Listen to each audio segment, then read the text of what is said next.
का कोई पंडित नहीं, कोई ठाकुर साहब नहीं, कोई लालाजी नहीं, कथित कोई बड़ी जात का लोग नहीं।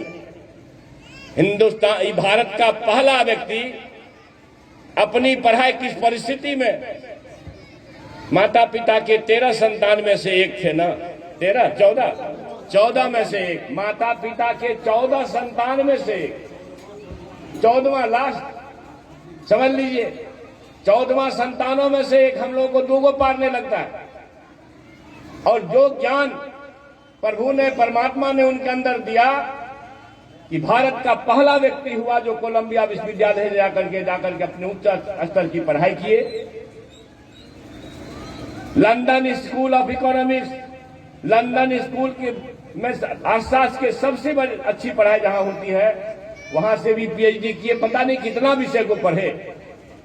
और जब देश में आए, स्वाधीनता आंदोलन चल रहा था, स्वाधीनता की लड़ाई लड़ने वाले हमारे पुरखे जो भी रहे, चाहे गांधी जी हो, राजेंद्र प्रसाद हो, जो कोई भी हो, उन लोगों ने महसूस किया कि बिना डॉक्टर साहब अम्बेडकर के ज्ञान का इस देश को आजाद नहीं कराया जा सकता। और फिर उनका सम्मान पूर्वक बुलाया, उनके ज्ञान का प्रयोग किया। भारत के किसी माई के लाल को यह हैसियत नहीं थी कि संविधान के ड्राफ्ट कमीशन को कन्वेन करता, और संविधान के ड्राफ्ट कमीशन जो ड्राफ्ट हुआ उसको, उसके संयोजक उनको बनाया गया। और आज हम, चाहे डॉक्टर जवाहर पासवान, चाहे महेश्वर पासवान जी बोल के चले गए, चाहे प्राणेश जी बोल के जाएंगे, या बोले भी हैं आपके सामने, जो कोई भी लोग इस हैसियत में हैं तो डॉक्टर भीमराव अम्बेडकर के उसी संविधान के चलते हैं, किसी तुलसीदास जी के रामायण के चलते नहीं। पूजिए विप्रशील गुणहीना, ना शूद्र ज्ञान परवीना। आप समझ लीजिए, इससे ज्यादा अगर इसी को खाली समझ लीजिएगा कि यह बाबा साहब अम्बेडकर ने नहीं लिखा, तो किसने लिखा? आप लोगों में से कोई बताइए, क्या जवाहर पासवान के पुरखा लिखे, क्या चंद्रशेखर कुमार के पुरखा लिखे, या प्राणेश जी के पुरखा लिखे? नहीं। अगर कोई लिखा तो मनुवादी ब्राह्मणवादी विचार को जिलाने वाले लोगों ने लिखा। विप्रशील गुणहीन, हे भगवान, कहीं अगर परमात्मा है या लिखने वाले को तो अभी भी, बोलने वाले को अभी भी बर लगना चाहिए, मगर भगवान है ही नहीं तो बर कहां से लगेगा? भगवान तो सामने है जिसको हम लोग छोड़े हुए। उससे भी ऊपर आप सभी लोगों को पता होगा, पहले एक सामाजिक कुरीति थी, वेद अगर शूद्र पढ़ ले, अति शूद्र पढ़ ले तो जिह्वा काट लो, जिह्वा काट लो। क्या किसी पासवान के पुरखा ने कहा? क्या किसी गुआर के पुरखे ने कहा? किसने कहा? आप भी बोलो भाई, किसने कहा? वेद पढ़ ले तो जिह्वा काट लो, सुन ले तो कान में शीशा डाल दो, पिघला गरम शीशा। किसने कहा? मनुवादियों ने कहा, पंडितों ने कहा, ब्राह्मणवादियों ने कहा, ब्राह्मणों ने कहा। आपके बच्चों, आपके पुरखों ने नहीं कहा। जी काटने की बात हजारों साल पहले कानून बना के उनके पुरखे गए, जिसको मनुस्मृति कहा जाता है। उसी मनुस्मृति का दहन अम्बेडकर साहब किए थे। इसलिए मनुस्मृति को चलाने वाले लोगों से नफरत करना चाहिए, न कि अभी सुने महेश्वर भाई ने बताया हमारे गांव में क्या है भाई, चिरौरी में दुसाध चेतना उत्थान परिषद, दुसाध उत्थान परिषद, चमार उत्थान परिषद, गुआर उत्थान परिषद, इससे काम चलने वाला नहीं है। समूचे दलितों का उत्थान हो, इसकी अगर कोशिश आप नहीं करेंगे तो आप दफन हो जाएंगे इतिहास में। अलग अलग जातियों में तो बांट दिया आपको, 6,647 पता नहीं कितना, 743 गजट में है, भारत सरकार के गजट में। और मालूम है, अभी तेजस्वी यादव जी के साथ आज तक का इंटरव्यू हो रहा था, वो अंजना ओम कश्यप बोल रही थी कि तेजस्वी जी 48,000 जाति अब है, 48,000 तो कैसे गिनती हो? तो आप समझ लीजिए, भैंस की गिनती हो सकती है, गाय की गिनती हो सकती है, मगर आपकी गिनती नहीं हो सकती। इसलिए कि आप बहुजन हैं, आपकी गिनती और भारत सरकार करा देगी। तो 1 पैसा भी जाएगा तो 1 रुपया में 85 पैसा आपके घर में जाएगा। इसलिए वो नहीं कराना चाहता, इसलिए मनुवादी नहीं कराना चाहते। तो मैं एक बात, मैं तो पूरा पंडित हूं नहीं, कुछ कुछ सुना हूं साहब लोगों से, मगर एक बात कहना चाहता हूं, अगर हमारे पिताजी सुने, डॉक्टर साहब ने कहा शिक्षा वो शेरनी का दूध है, हमने नहीं कहा, वो महान पुरखा डॉक्टर भीमराव अंबेडकर ने कहा शिक्षा वो शेरनी का दूध है जिसे पियोगे तो दहाड़ोगे। अगर आज डॉक्टर जवाहर पासवान हो कि चंद्रशेखर हो आपके बीच में कुछ शब्द कहने की हैसियत रखता है तो वो डॉक्टर भीमराव अंबेडकर के प्रयास और आशीर्वाद से। अगर हमारे पिता हमारे माता हमको ना पढ़ाए होते भाईजान, तो एक छोटे परिवार में हम पैदा हुए, 6 फीट का लाठी लेकर के भैंस के पीठ पर रहते, आपके पास प्रोफेसर एमएलए बन के पूर्व मंत्री बनकर के भाषण नहीं कर रहे होते। अगर यह किसी का योगदान है तो डॉक्टर भीमराव अंबेडकर साहब का योगदान। कोई भी आदमी, हमारे महेश्वर भाई पढ़ने चले गए, कहां असिस्टेंट कमिश्नर बन के रिटायर किए, तो वो डॉक्टर भीमराव अंबेडकर के कृपा और आशीर्वाद से किए। इसलिए कोई कंफ्यूजन मत रहिएगा, कोई संशय में नहीं रहिएगा। संशय होगा तो जुल्म हो जाएगा, संशय हो जाएगा तो हम लोगों से अपराध हो जाएगा। इसलिए शिक्षा के सिवा कोई मंत्र हमारे लिए उचित नहीं है। अगर एक किताब कोई धर्म ग्रंथ हो हमारे घर में भाईजान, तो बाबा साहब अंबेडकर का लिखा वो संविधान रखना। क्योंकि वो संविधान नहीं रहता, हम लोग कुर्सी छोड़िए चटाई पर बैठने लायक भी नहीं थे, कुर्सी छोड़िए चटाई पर बैठने लायक भी नहीं थे। एक बार हम एक जानकारी देना चाहते हैं, जानकारी है लेकिन हमारे लोग तो भूलते ज्यादा है, भूलने की आदत है। आप भूलते हो, मनुवादी मौज करता है। आप आपस में लड़ते हो, मनुवादी मौज करता है। आप एक चीज बताइए, ये भारत, बगल में नेपाल, एक बिहारी सब जाके कब्जा कर लिया है मॉरिशस में। दुनिया का 3 देश है, ये 3 देश में चलता है। हेउ गुआर छियो, हेउ चमार छियो, हेउ दोसार छियो, हेउ मुसहर छियो, हेउ ठाकुर छियो, हेउ बनिया छियो। या मनुवादियों का दिया हुआ जो कुकृत्य का अभिशाप हम लोग ढो रहे हैं, यह 3 देश ही ऐसा है जिसमें इन जातियों का नाम इस तरह से लोग जानता है। दुनिया के सैकड़ों देश हैं, चीन है, जापान है, अमेरिका है, लंदन है, रूस है। दुनिया के सैकड़ों देश, 3 देश को छोड़ करके कहीं इस जाति का नामो निशान नहीं है। इसका मतलब अगर परमात्मा ने, प्रभु ने बीज लगाया होता तो हिंदुस्तान में ही नहीं लगाता, नेपाल में ही नहीं लगाता, मॉरिशस में ही नहीं लगाता, इन जातियों के बीज को पूरे दुनिया में फैलाता। मगर क्या कारण है भाई कि इन 3 कथित हिंदू देश, प्रभावित देश में ही जातियों का इसलिए प्रादुर्भाव हुआ कि पंडितों को, मनुवादियों को, ब्राह्मणवादियों को यह कहना था कि जब तक आपस में लड़ोगे नहीं तब तक अपना मौज होगा नहीं। आपस में लड़िए, जाति जाति के बीच दुसाद उत्थान, गुआर उत्थान, चमार उत्थान, बनिया उत्थान, मुसहर उत्थान, तो सब ब्राह्मणे का उत्थान होगा, हम लोग का तो होने से रहा।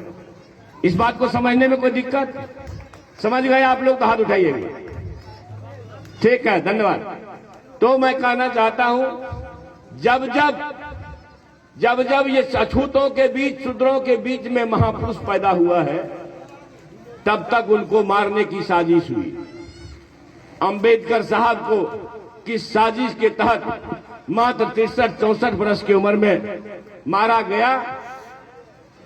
कहीं अगर ऐसा होता 20 वर्ष और जिंदा रह जाते अंबेडकर साहब, तो इस भारत की भूमि से मनुवादियों का नाश हो गया था।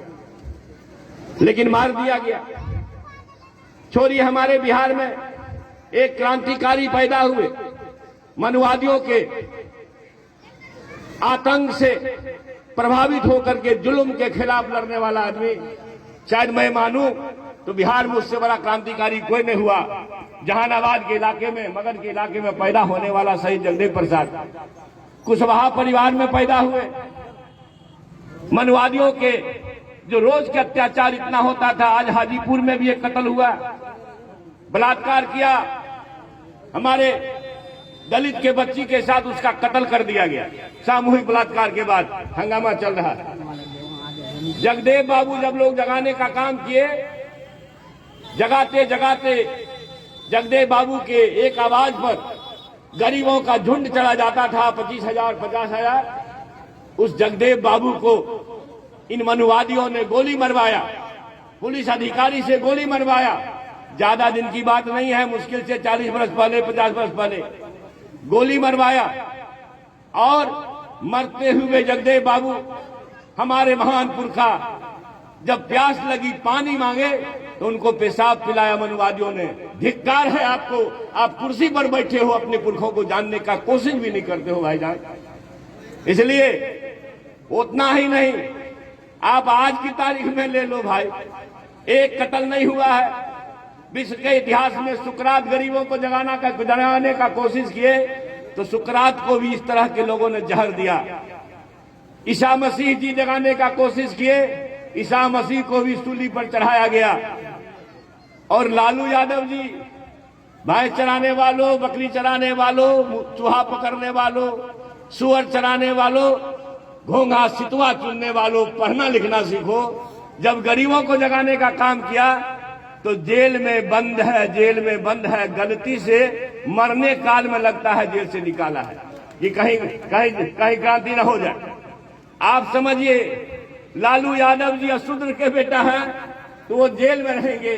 माफ करिएगा, मर गए पंडित जगन्नाथ मिश्र, 9 साल उनके जमाने में लूट हुआ।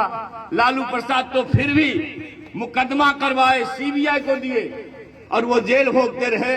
मगर पंडित का बेटा जगन्नाथ मिश्र जेल से बाहर बेल पर आ गए। इसलिए आपके पास ये बात छोड़ता हूं कि जब जब हमारे बीच से कोई महापुरुष हुआ है, उनको कभी जहर दिया गया, कभी सूली पर चढ़ा गया, कभी गोली मार दी गई, रोज मारा जा रहा है। इसलिए आप सभी लोगों से कहना चाहता हूं कि पूजिए विप्रशील गुणहीना, ना शूद्र ज्ञान परवीना। वेद वेदांत को पढ़ोगे तो जिह्वा काट लेंगे, सुनोगे तो कान में शीशा डाल देंगे। हमारे माझी साहब, अभी ना माझी साहब को जी काटने का फतवा हुआ कि नहीं?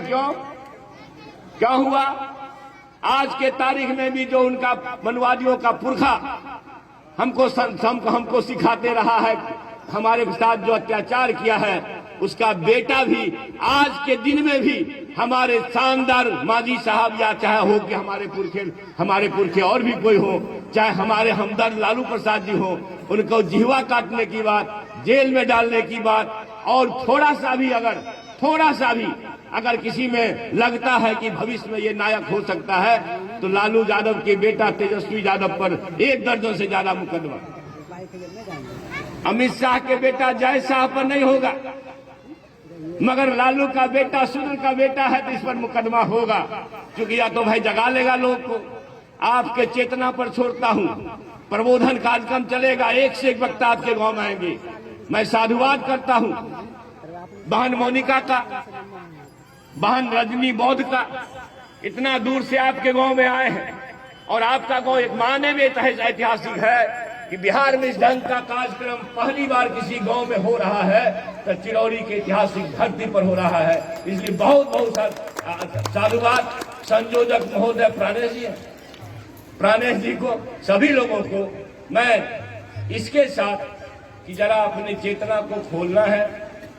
आज के तारीख में कितना दिन हुआ? 2014 में मांझी साहब मुख्यमंत्री थे 15 में, 14 और 15 में मांझी साहब मुख्यमंत्री थे। मधुबनी के एक भगवती मंदिर में पूजा अर्चना करने गए मुख्यमंत्री होकर के मित्रों, और जब पूजा करके निकले तो मनुवादियों ने गंगा जल से मंदिर को धोया, इसलिए कि वहां पवित्र हो गया। अगर हमारे अंदर चेतना होती तो उसी दिन आग लग जाता इस देश में। मगर हम तो जुल्म सहने के आदी हैं। हमारी बहनें आई है आपको जुल्म से ऊपर करने के लिए, आपकी चेतना को जागृत करने के लिए। छोड़िए, फिर भी एक राज्य के मुख्यमंत्री थे। मुख्यमंत्री होते हुए भी मंदिर को अछूत जान करके गंगा जल से धोया और हम लोग सो रहे हैं। राष्ट्रपति कौन है अभी? रामनाथ कोविंद। कौन है? रामनाथ कोविंद। कोविंद जी राष्ट्रपति, देश के राष्ट्रपति जगन्नाथपुरी मंदिर में गए थे सौपत्नी पूजा करने। माफ करना, अगर भगवान बुद्ध को समझोगे, बाबा साहब को समझोगे तो किसी मंदिर में माथा टेकने नहीं जाओगे। इसलिए कि जब आपके राष्ट्रपति, अछूत जात में पैदा होने वाला राष्ट्रपति को मंदिर के बाहर गर्भगृह में नहीं जाने दिया, मंदिर के बाहर से लौटा दिया गया। और हम सोशल मीडिया पर देखे थे राष्ट्रपति भवन से सब लोगों को सो कॉज इशू हुआ है। अगर हमारे अंदर चेतना होता तो दलित के बेटा राष्ट्रपति है मगर मंदिर में घुसने की इजाजत उसको नहीं है। इसलिए हे 85% लोगों, याद रखना, अगर तुम जग जाओगे तो एक सुई के तिनका बराबर भी मनुवादियों को जगह नहीं मिलेगा। जय भीम, जय भारत, इनकलाब जिंदाबाद।